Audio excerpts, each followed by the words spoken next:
Doctor, you've talked about hydration quite a bit.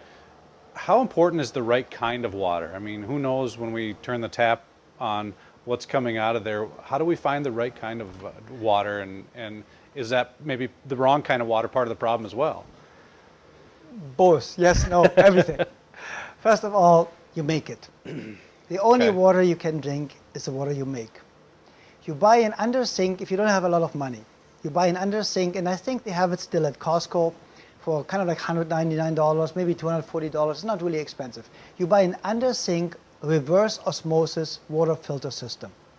That's the only water I would drink. Okay. If you have the money, it's kind of like between $2,000 and $3,000 and $4,000 as a whole house water system. Then you can drink the water out of every faucet and give it to your animals too, because that's why dogs and cats get so much cancer, because from the fluoride and chlorine in the drinking water.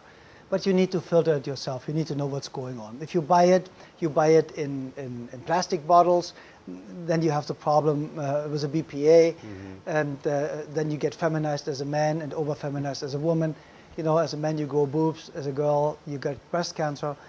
And I would not drink anything I haven't filtered myself. And I mean, when we travel, we buy certain kind of waters that I don't want to advertise, but we buy certain kinds of water that is in bottles. I would never buy anything that's in plastic. And there are some waters out there, European waters. I only use European waters if I'm traveling, like here, that comes in glass bottles. Otherwise, I wouldn't touch it. Then I just try to get fresh juice or anything like that. And I go to Whole Foods and get a juice. But the most important part is that people understand there is chlorine and fluoride in the drinking water. Fluoride was used by Stalin and Hitler for the gulags and the Nazi concentration camps to make the people in the gulags and concentration camps docile and infertile. And it has a direct impact, instant impact on your brain.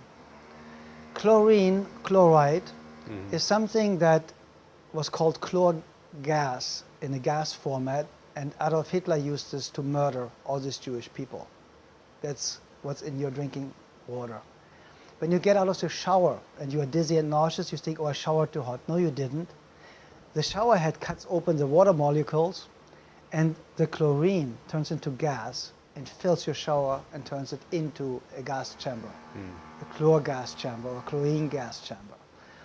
So then there are 256 different chemicals found in our drinking water, including all the the drugs that are used for psychosomatic treatments, psychiatric treatments, and so on. So everything that people take, they pee out. The water gets basically back into the water stream, coming back to us through the water pipe. And now we have all these medicines in there. And also Jesse Ventura reported on it. There is even radiation in our drinking water and so on. So if it comes from the government, don't trust it. Make it yourself. If the federal government tells you something to do, I do the opposite of whatever it is, because I know they have their own agenda, not mine. And we just need to be aware of that we have to have in the water we filter pink salt, Himalayan salt, which is mined. So since it comes out of a mine, all the pollution from the outside, the chemtrails and so on, is not on it. Plus it has the 76 trace minerals in it. Because you take everything out, if you filter the water, the good stuff is gone too. But the easiest and cheapest way is really pink salt, Himalayan salt. I think it costs the same like sea salt, but it's really, really powerful and good for you. And as I always say, I would drink a gallon of water a day with half a teaspoon of pink salt in it. And you can use sea salt if you want to, but there's so much in the oceans, and I'm not trusting it any longer. And with Fukushima, the nuclear reactor accident in Japan, it might be radioactive too.